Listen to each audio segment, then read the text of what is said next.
ஆமேன் ஆமேன். கர்த்தர் நல்லவர். அருமையான ஒரு வேத பகுதியை ஆண்டவர் நமக்கு கொடுத்திருக்கிறார்.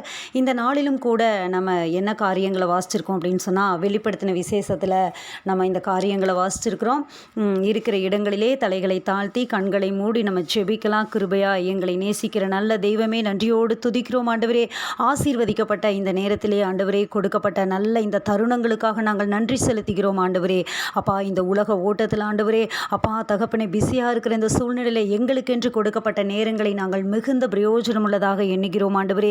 சமயம் வாய்த்தாலும் வாய்க்காவிட்டாலும் ஆண்டவரே, திருவசனத்தை தேவ வசனத்தை ஜாக்கிரதையாய் பிரசங்கம் பண்ணக்கூடிய கிருபை இந்த குடுகையிலே வந்து இறங்குவதாக. யாராருக்கு என்னென்ன காரியங்கள் தேவையோ, யார் எதில் குறைவுபட்டிருக்கிறோமோ, பரிசுத்த ஆவியானவர் எங்களோடு கூட பேசுங்க. நீங்கள் என்ன பேசணும் அப்படின்னு நினைக்கிறீங்களோ அந்த வார்த்தைகள் மாத்திரம் ஆண்டவரை கடந்து செல்வதாக, சுயம் மறைவதாக, அடியாளை மறைத்து கொள்ளுங்க. தேவ வார்த்தை தேவ வசனம் வெளிப்படுவதாக. இயேசுவின் நாமத்தினாலே சகல துதிக்க மகிமையெல்லாம் உமக்கு ஏறெடுக்கிறேன் இயேசு கிறிஸ்துவின் நாமத்தில் பிதாவே.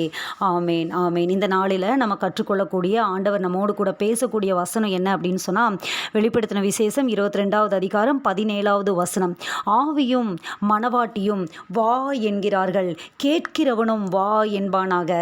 அல்லேலூயா. மிக முக்கியமான இந்த கடைசி காலத்திற்கு தேவையான ஒரு சத்தியத்தை ஆண்டவர் பாருங்க, வியாழக்கிழமை யாரை மெசேஜ் கொடுக்க சொல்லலாம் அப்படின்னு சொல்லிட்டு யோசிச்சுட்டு இருக்கும்போது, அப்போ ஆண்டவர் சிந்தையில் கொடுத்ததான இந்த வார்த்தை, ஆண்டவருடைய அந்த பரிசுத்த ஆவியானவருடைய ஒரு நல்ல ஒரு கன்ஃபர்மேஷனோடு ஆண்டவர் இந்த வார்த்தையை கொடுத்தார். இந்த வசனத்தை தான் பேசணும், இந்த காரியத்தை தான் பேசணும். உடனே நான் என்ன பண்ணேன் அப்படின்னு சொன்னால், நைட்டே அந்த எல்லாம் பண்ணி ரெடி பண்ணி போஸ்டெல்லாம் ரெடி பண்ணி நான் வச்சுட்டேன் இந்த வார்த்தையை. ஆவியும் மணவாட்டியும், நீங்கள்லாம் போஸ்டர் பார்த்துருப்பீங்க. ஆவியும் மணவாட்டியும் வா என்கிறார்கள், கேட்கிறவனும் வா என்பானாக. தெளிவாக ஆண்டவரினுடனே உணர்த்தினதான் அந்த வசனம். பாருங்கள், வெளிப்படுத்தின விசேஷம் 17:22 இந்த வார்த்தை. அப்போ இது என்ன காரியம்? ஆவியும் மணவாட்டியும் வா என்கிறார்கள். இந்த முழு வேதாகமத்தையும் எழுதி கரங்களிலே கொடுத்து கடைசியாக வேதாகமத்தை முடிக்கும்போது சில காரியங்கள் நமக்கு வெளிப்படுத்தப்படும். பாருங்கள், என்ன காரியம் அப்படின்னு சொன்னால், எல்லாரும் லெட்டர் எழுதுவாங்க. லெட்டர் எழுதி முடித்ததுக்கு அப்புறம் கடைசியில் நான் சொன்ன இந்த வார்த்தையெல்லாம் நீங்கள் மறக்க வேண்டாம், இந்த காரியங்களை செய்யுங்க. இப்போலாம் லெட்டர் எழுதுகிற காரியங்களெல்லாம் இல்லை.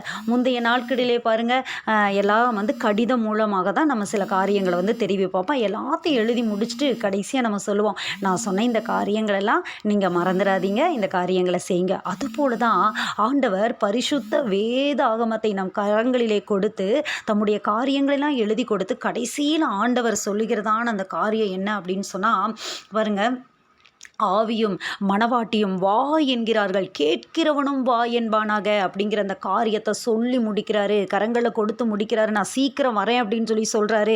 அப்போ இந்த வார்த்தைகளுடைய சாராம்சம் என்ன, உள்ள என்ன, வேதாகமத்தில் சொல்லப்பட்டிருக்கிற இந்த காரியங்கள் ஏதோ சும்மா சொல்லப்பட்டிருக்குதா? கடைசியில் சொல்லப்படுகிற காரியங்கள் தான் ரொம்ப முக்கியம். பாருங்கள், எப்போவுமே ஒரு மனிதன் அந்த கடைசி நேரத்தில் என்னங்க சொன்னாங்க, அவர் ரொம்ப மரண படுக்கையில் இருக்கும்போது அவர் என்னங்க பேசினார், என்னங்க சொன்னாங்க அப்படின்னு சொல்லி நம்ம கேட்குறோம்ல. அதே போல தான் கடைசியில் ஆண்டவர் என்ன சொன்னார், இத்தனை காரியங்களை எழுதி கொடுத்தாரே. அழகா பரிசுத்த வேதாகமம் அப்படியே அந்த கரங்களை நம்ம எடுக்கும் போதே ஒரு நன்றி உணர்வோடு எடுக்கணும். இந்த பரிசுத்த வேதாகம் நம் கரங்களை கிடைக்கிறதுக்கு அநேக இரத்த சாட்சிகள் மறிச்சிருக்கிறாங்க, அநேக இரத்த சாட்சிகளாக ரத்தங்கள் சிந்தி இருக்கிறாங்க. இந்த தமிழில் மொழிபெயர்க்கிறதுக்கு இன்னும் அநேக மொழிகளிலே மொழிபெயர்க்கப்பட்டு கொண்டே இருக்கிறது பரிசுத்த வேதாகம். அதற்கு முடிவே இல்லை.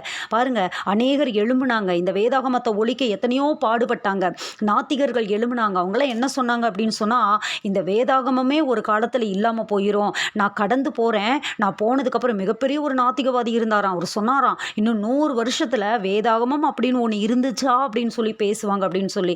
காரியம் என்ன தெரியுமாச்சு? அந்த நாத்திகவாதி மிகப்பெரிய பணக்காரராக இருந்தார். அவருடைய அந்த காரியங்களெல்லாம் கேட்குறக்கு அநேகர் கூடியிருப்பாங்க. அவர் பயங்கர சொத்துக்கள் நிறைந்தவராக இருந்தார். அவர் சென்று போன பின்பு அவருடைய குடும்பம் பயங்கரமான கடன் தொல்லையில் அகப்பட்டது. அவர்களுக்கு இருந்த எல்லாவற்றையும் விற்றாங்க, அவங்களுடைய வீட்டையும் விற்றாங்க. அந்த வீடு என்னாச்சு தெரியுமா? அந்த வீடு வேதாகமங்களை அச்சிட்டு வெளியிடக்கூடிய ஒரு இடமாக மாறியது. அல்லேலூயா. இப்படி தான் ஆண்டவர் செய்வார். வேதாகமத்தை ஒரு நாளும் ஒழிக்க முடியாது, வேதாகமத்தை ஒரு நாளும் எதுவும் செய்ய முடியாது. அப்போ ஆண்டவர் இந்த கடைசி நாட்களிலே நம்மோடு கூட இடைப்படுகிறார். ஆவியும் மணவாட்டியும் வா என்கிறார்கள், கேட்கிறவனும் வா என்பானாக. சரி, இப்போ இந்த ஆவினா என்ன, மணவாட்டினா என்ன, இதை நம்ம தெரியணும் இல்லையா? சும்மா நம்ம ஆவியும் மணவாட்டியும் வா என்கிறார்கள் அப்படின்னா இது என்னங்க, என்ன காரியம் இதை சொல்லுது, என்ன எதை இது குறிப்பிடுது அப்படின்னு சொல்லி நம்ம கேட்போம். சரி, ஆவினா என்ன, மணவாட்டினா என்ன, அவங்க ஏன் வான்னு சொல்கிறாங்க, இது நமக்கு தெரிஞ்சால் தானே நம்மளுக்கு ஒரு காரியம் தெரியும். ஏன் இவங்க வான்னு சொல்கிறாங்க, இவங்க வான்னு சொல்கிற அளவுக்கு இங்கே என்ன இருக்குது அப்படின்னு சொல்லி தெரிஞ்சுக்கிட்டா தானே நம்மளும் வான்னு சொல்ல முடியும். அப்போ இதை பற்றி நம்ம தெரிஞ்சுக்க போகிறோம். ஆவி அப்படின்னா என்ன? பரிசுத்த ஆவியானவர் அதுதான் ஆவி.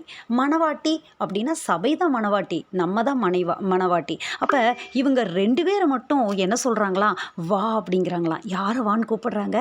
அந்த மணவாளனை கூப்பிடுறாங்க. வாங்க வாங்கப்பா, மாறனாதா அப்படின்னா இயேசுவே சீக்கிரம் வாரும், கர்த்தராகிய இயேசுவே வாரும், வாங்க வாங்க அப்படின்னு சொல்லி அப்படியே கூப்பிடுறாங்க, ஆசையாக கூப்பிடுறாங்க. நினச்சி பாருங்கள், ஒருத்தரை நம்ம இன்வைட் பண்ணுறோம் அப்படின்னா, இப்போ ஒரு பெரிய பாஸ்டர்னு வச்சுக்கலாம், அவரை நம்ம வீட்டுக்கு இன்வைட் பண்ணுறோம். இப்போ இப்படி எடுத்துக்கலாமே, எல்லோரும் வாங்க, வாணி சிஸ்டர் சொல்கிறாங்க பெரிய பாஸ்டர் வரப்போகிறாரு எங்கள் சர்ச்சுக்கு, வாங்க எல்லோரும் வாங்க அப்படின்னு சொன்னால் என்ன அர்த்தம் அப்படின்னா, வாணி சிஸ்டர் வந்து ஆயத்தமாக இருக்காங்க அந்த பாஸ்டரை எதிர்கொள்கிறதுக்கு, நம்மளையெல்லாம் எதிர்கொண்டு வரவேற்கிறதுக்கு, நம்மளுக்கு தேவையான காரியங்களெல்லாம் செஞ்சு வச்சுட்டு அவங்க சர்ச்சோடு கூட காத்திருந்து ரெடியாக இருக்கிறாங்க.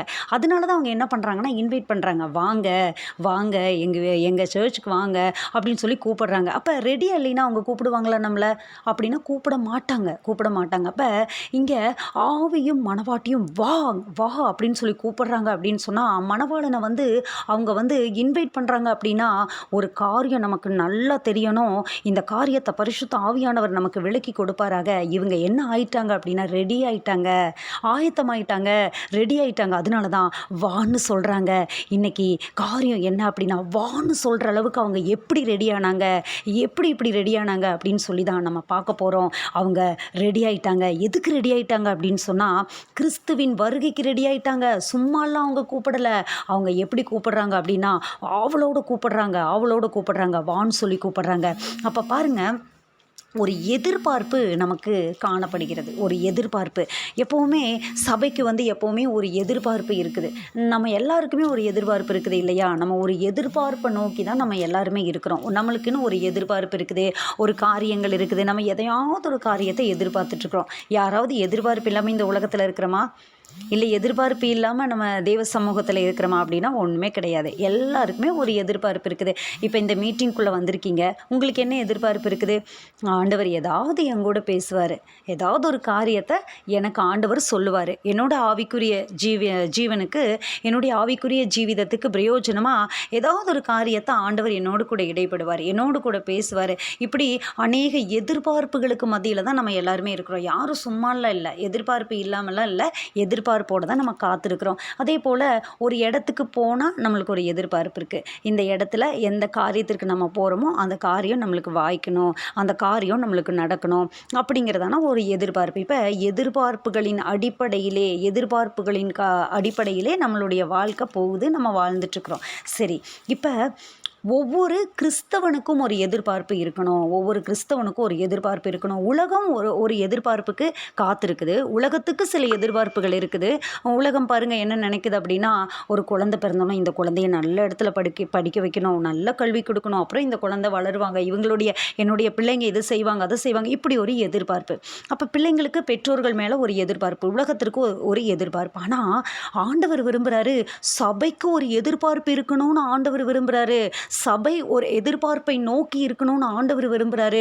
இந்த உலகத்தின் எதிர்பார்ப்பும் ஆண்டவருடைய பிள்ளைகளுடைய சபையின் எதிர்பார்ப்பும் டோட்டலி டிஃப்ரெண்ட். அது ரெண்டும் வேற பாதையில் பயணிக்கக்கூடியது. இன்னும் சொல்லப்போனால் நேர் எதிர் பாதையிலே பிரயாணப்பட்டு போக வேண்டிய ஒரு சூழ்நிலை தான். உலகம் ஒன்று சொல்லும், உலகம் ஒன்று எதிர்பார்த்து நோக்கி ஓடும். ஆனால் சபையினுடைய அந்த காரியங்கள் வேற, அது வேறு ஒரு காரியத்தை எதிர்பார்த்து ஓடும், வேறு ஒரு சூழ்நிலையை எதிர்பார்த்து ஓடும். அப்போ இன்னைக்கு சபையின் எதிர்பார்ப்பு என்ன, அதை எதை எதிர்பார்க்குது, நம்ம எதிர்பார்ப்புகள் எப்படி இருக்கிறதோ அதை பொறுத்து தான் நம்முடைய ஆயத்தங்கள் இருக்கும். நம்ம எதை எதிர்பார்க்கிறோமோ அந்த எதிர்பார்ப்புக்கு நேராக நம்முடைய ஆயத்தமாகுதலை நம்ம செய்வோம் இல்லையா? நம்ம ஒரு காரியத்துக்கு எதிர்பார்க்கிறோமா, நம்ம ஒரு ட்ரெயின் இந்த டைமில் வந்துடும் அப்படின்னு சொல்லி சொன்னோம் அப்படின்னா, அந்த ட்ரெயின் பிடிக்கிற டைமுக்கு நம்ம இங்கே வீட்டிலேருந்து அந்த ட்ரெயினுக்கு ரயில்வே ஸ்டேஷனுக்கு போகிறதுக்கு நம்ம எதில் போனால் சீக்கிரம் போயிடலாம், நம்ம சில ஆயத்தங்களை நம்ம செய்வோம். அப்போ சபை அதனுடைய அந்த காரியங்கள் எப்படி இருக்கணும் அப்படின்னு சொன்னால், எதிர்பார்ப்புகளின் அடிப்படையில் இருக்கணும்.